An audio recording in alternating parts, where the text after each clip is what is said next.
Good evening. Thanks for joining us. Métis Nation Saskatchewan has declared a state of emergency as wildfires continue to rage in the north. The organization is raising concerns about the amount of resources dedicated to protecting traditional lands.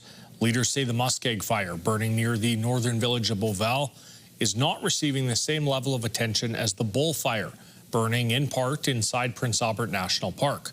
They say the fires are not only threatening communities, but also destroying key elements of the Indigenous way of life, including trap lines and areas where traditional medicines grow. Métis Nation Saskatchewan is calling on the provincial government to reevaluate its response.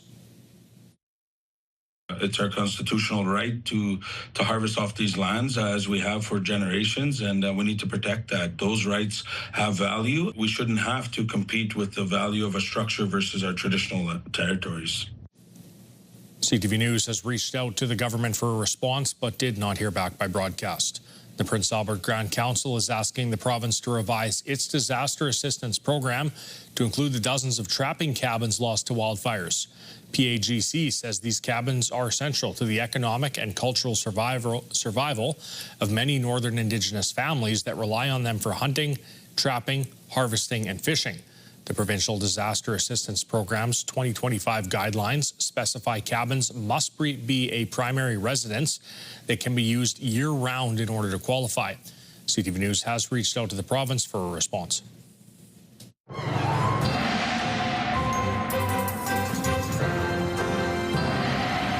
Jeff Rogstad in now for a quick look at our weather situation here. Jeff, midweek, what should we know? Well, we should know that much-needed rain is still not in the forecast for northern areas of the province. In fact, not much rain in the forecast for a goodly portion of Saskatchewan. Things have been fairly soggy in central and southern parts of Saskatchewan, but it looks right now, even if we take a look at the radar at the moment, maybe some activity in a scattered nature down in the southern part of the province and a bit more in Alberta. But right now, fairly quiet situation, and temperatures are on the rise. We'll talk about that later on. All right, thanks, Jeff. Former Saskatoon mayoral candidate has pleaded not guilty to charges stemming from an armed robbery at a North Battleford motel. Mark Zilke pleaded not guilty to all 14 charges, including robbery with a firearm and assault with a weapon. The charges are in connection to a robbery at the Hitching Post Motel April 5th. His lawyer entered the pleas on his behalf in North Battleford Provincial Court today. He also elected for a judge and jury trial at Court of King's Bench. RCMP alleged 3 men threatened employees with a gun and assaulted one person who was taken to hospital. Police say the men fled with cash, electronics, bank cards, and IDs. RCMP later stopped a vehicle near Borden Bridge and arrested Zilke and 2 other men, Tyson Moore and David Dominguez. Zilke's case is scheduled to be back before the courts July 30th. Saskatoon police have been cleared of any wrongdoing following an arrest that resulted in a man being seriously injured by a police dog. The incident happened in September of 2023 when officers tried to pull over a vehicle near 21st Street West and Avenue R South. The vehicle took off and hit a bench before the driver ran from the scene. The Saskatchewan Serious Incident Response Team says the 32-year-old man suffered a serious injury to his arm and required surgery after he came into contact with the police dog. CERT says the injury he sustained was incidental during an attempt to track the suspect, rather than the result of an intentional deployment to engage with the man. The University of Saskatchewan School of Rehabilitation Science is working to develop a program aimed at getting youth interested in health science through virtual reality. Alongside the Whitecap Dakota First Nation, the U of S team is developing a program intended to educate Indigenous youth in health sciences. While the Saskatchewan education curriculum does include health science classes, the team behind the project says there's a gap in the system when it comes to incorporating Indigenous knowledge. This will hopefully encourage students and youth to learn about anatomy of the brain and other parts of the body, and perhaps lead them more toward health science programming if it's of interest and applicable and can embrace the incredible knowledges that have been in their own communities for hundreds of years. The 2-year-long project is thanks to a $250,000 grant from the New Frontiers Research Fund. The newly merged Connexus, Cornerstone, and Synergy credit unions have revealed what name and CEO it will have going forward. The organization's board of directors announced the organization will retain the Connexus Credit Union name. Selena Philpott was also selected to be CEO of the new credit union, effective January 1st, 2026. Philpott previously served as the CEO of Connexus before the merger. The new credit union will serve more than 200,000 members through 57 branches across 50 communities. A pair of residents at the Saskatoon Zoo are celebrating no longer being teenagers. Coda and Mistay have been together here for 17 years, and our keepers are very, very excited to share this day with you. Grizzly Bears Coda and Mistay turning 20 today. The zoo held a special birthday celebration for the pair, complete with birthday cake for the Bears and guests. The Bears were brought into the zoo in Saskatoon 17 years ago after being orphaned in Alberta.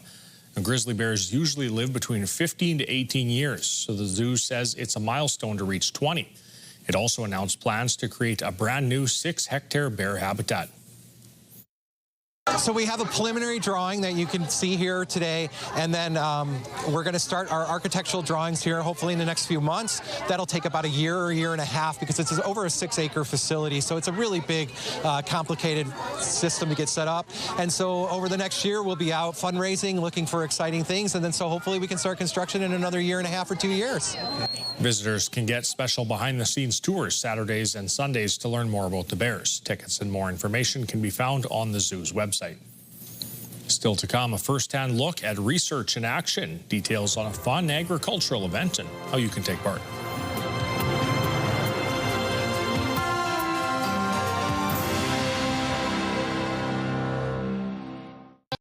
Welcome back. Connecting with researchers, agronomists, and producers to see what's growing in prairie agriculture. Jasmine Pelche gets the details on the Conservation Learning Center's big upcoming event. We're at the Conservation Learning Center to find out more information about Field Day. All right, Field Day is coming up. What can people expect?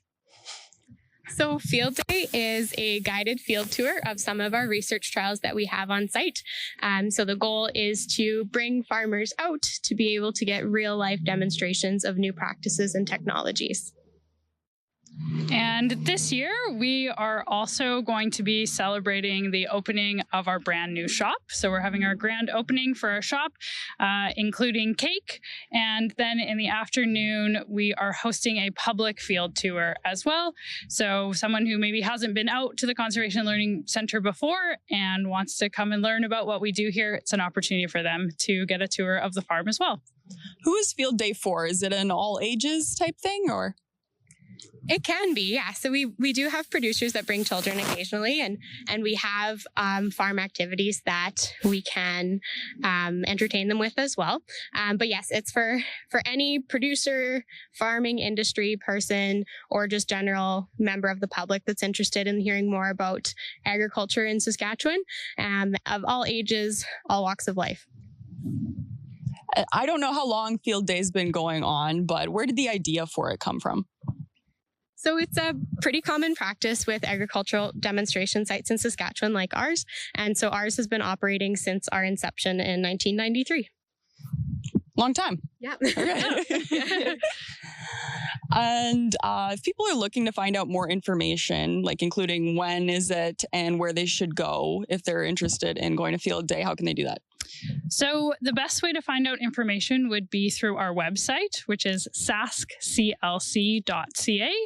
And you can learn more down at the bottom with the events section. And that will also take you to the Eventbrite link where people can register for Field Day. And there's more information such as the schedule on Eventbrite as well. Are there any other public days coming up besides Field Day? So in October, we will have a Fall Family Fun Day, which is kind of a outdoor farm carnival for families and kids to get them out on the farm and spending time outdoors. So that will be on October 11th. Yeah. Is there anything we didn't talk about yet that it's important for people to understand? I would just like to take a couple minutes to recognize the people that fund Field Day. So that is Sask Oilseeds, Sask Wheat, Sask Barley, and so the Saskatchewan Pulse Growers. All good? All good. Okay. All right. Well, thank you guys for having me out here. We've got sports coming up after this quick break, including the Riders heating things up on Classic Sports.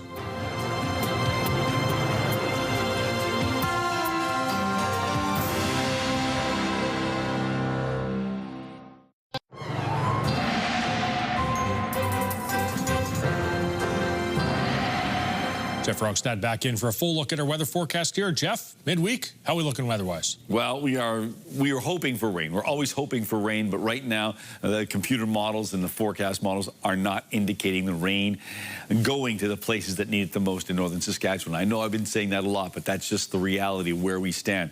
Taking a look at our radar and satellite shot right now, and nothing much. There's a little bit of active weather sliding through Alberta, and down in the southeastern corner of Saskatchewan, there's a little bit of inclement weather. But central and northern areas, particularly northern areas, not much going on. It's pretty quiet.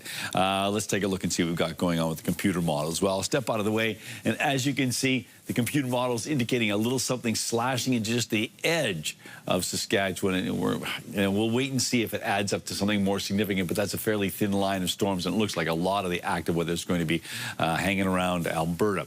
9 degrees for Spiritwood, 11 for the Battlefords, 8 in Candle Lake and Rostron, 9 in Birch Hills, Melfort, and Nipawin. As we take a look at tomorrow, we've got ourselves mainly cloudy skies. 24 degrees in Spiritwood and Birch Hills and Candle Lake, Melfort, and Nipawin, 25 degrees in Rostron, and 27 in the Battleford. So temperatures are at or slightly above seasonal values for this latter part of July. 9 degrees the overnight temperature, with the air quality looking pretty good. The low risk part of the scale, winds from the southwest at 10. Now, get a slight shift in the wind, and it can make all the difference in the world. But right now, we're still dealing with southerly flow. So yes, it's pushing the smoke away. Someone's having to deal with it, but just not the gateway city at the moment. And that's true of many parts of Saskatchewan in southern and central parts of the province. 25 tomorrow, as I mentioned, and then as we roll into Friday, we've got 26 for a high, 24 on Saturday. Sunday, a chance of showers and 20 degrees, so it cools off a little bit with the possibility of showers. And then Monday to start the work week, 21 degrees, 24 on Tuesday, and 1 week from today, a sunny day and 26 degrees, so a couple of points above seasonal. All right, so a small chance for a little bit of rain there, but all things considered, looking pretty nice. Big thanks for that, Jeff. Let's take a look at sports. After he was seen in a walking boot yesterday, linebacker Jameer Thurman appears to be a goal for Friday. Head coach Corey Mace says Thurman was a full participant at the Riders' close practice today. He's got a big old toe, and he stubbed it the wrong way, but we just kind of took it easy yesterday. He's back out there. He's fine. With the Riders set to take on the Elks Friday, Edmonton head coach Mark Killam has yet to announce who will start at quarterback. Both Cody Fajardo and Trey Ford saw playing time in the Elks' last game back on the 13th in a loss to BC. For Saskatchewan, it means extra prep time as they have to be ready for any situation. You're just going to have to wait till we release the depth chart. It's more about those guys out here working to try to get better, just like everybody else that's out here competing, trying to be the guy at their position on Friday. It's just extra time you got to put in, right? No doubt, but that's part of what we do, man. So no doubt. It's just what it is. We'd probably do the same in that situation, so it is what it is. Ford is 2-0 in his career against Saskatchewan, while Fajardo, of course a former Rider, has not started a game against the Green and White. Riders host the Elks Friday night at Mosaic Stadium, kickoff set for 7 p.m. When it comes to football in Saskatchewan, we're used to seeing all kinds of wacky weather, including bitter cold and games in the snow. But as Matt Young explains on Classic Sports Moments, the Green and White once played in the polar opposite.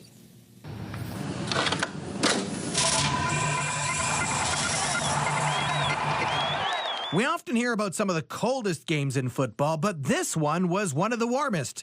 On July 28, 2007, the Riders played host to Edmonton with a game-time temperature of a shade under 36 degrees. With the Humidex, it felt like 40 degrees.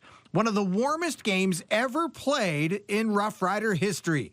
And the heat didn't seem to bother the Rough Riders.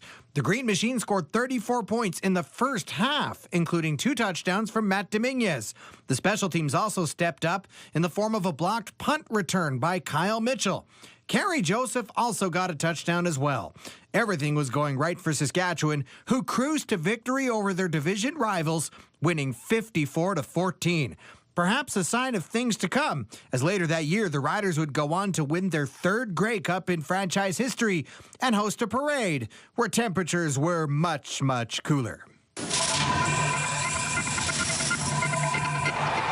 And if you want to check out more classic sports moments from the days of Wilco and Woodfinish televisions, you can check them out on our website.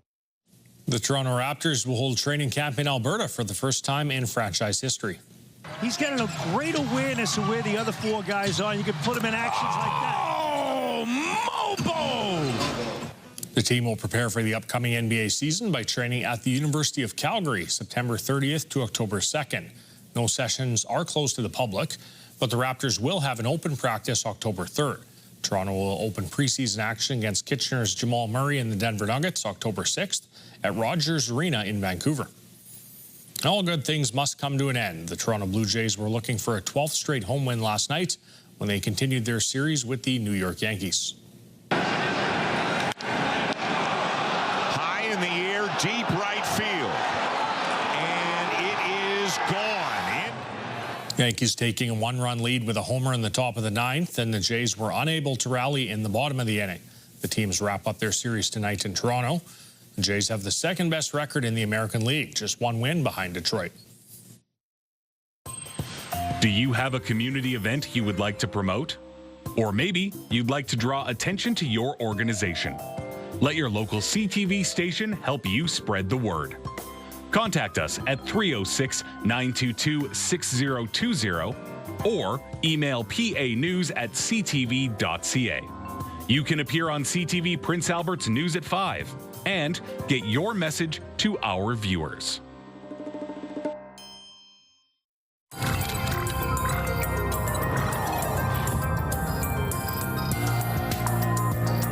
A new online platform is offering assistance to survivors of domestic abuse, including access to wide-ranging support services. Health reporter Pauline Chan was there for the launch. Ellen Campbell is a childhood sexual abuse survivor and the founder of Abuse Hurts. Today, it just hit me today that, oh my gosh, this is what I needed 30 years ago. She was speaking about a new online platform called Empower Web, being launched by Abuse Hurts, an Ontario-wide organization. It started just to be around prevention and awareness, but now we provide support, for instance, products for people leaving abusive situations or starting over, housewares, toiletries, men, women, children.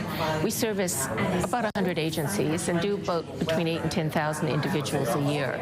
Every 48 hours, a woman is killed in a domestic violence situation. Helena Kamika says Empower Web was created to help fill the gaps in services for survivors. And part of it was agencies were like silos and they weren't speaking to each other. Empower Web can be accessed through any computer, tablet, or smartphone, but public libraries are a special place of safety for people in domestic abuse situations. Your abuser, whoever that may be in your home, might have access to your phone, might have all your passwords, might have control of the computer, might might not let you really have any privacy at home. So we needed to find a safe place for people to go. Right now, the platform quickly links viewers directly with various service organizations across York Region, whether you need counseling, clothing, or other support. And as Empower Web develops more partnerships, the hope is to expand beyond York Region to the whole of Ontario and eventually all of Canada.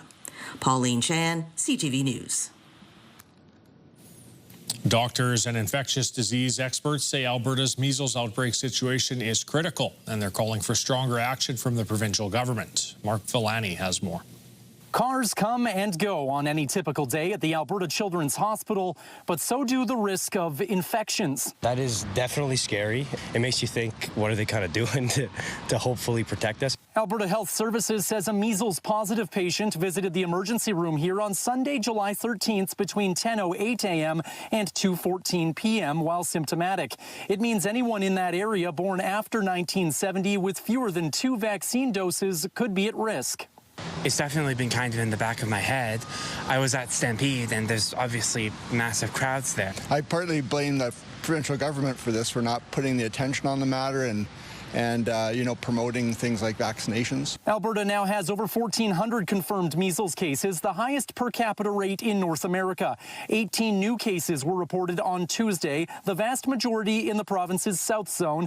Measles vaccination rates there remain low in several communities, including Taber, where just 28% of 2-year-olds have received both doses. There's no doubt that this is an epidemic. Doctors want the province to officially call it that, warning that as kids return to school in 6 weeks, we could see an even sharper spike. It takes time to book an appointment, and then the child's body needs 10 to 15 days to get to maximum protection. So book your appointment now. The province has expanded vaccine access for infants 6 to 11 months, a group pediatricians say is most at risk for serious complications. So if we're looking at the risk-benefit profile, we can really see that the risks of getting the illness are much worse and more frequent than the risk of getting the vaccine. But others say a spread of anti-vaccine disinformation isn't helping that cause. We do have a window here to reduce the risk of other vaccine-preventable diseases by helping Albertans detect disinformation. And that window could be closing fast. Mark Villani, CTV News, Calgary. Mark Villani, former co-worker of ours here in Saskatchewan. Right. Good to see he's doing well. Well, Jeff, it looks like one of the biggest names in music has made it to the land of living skies.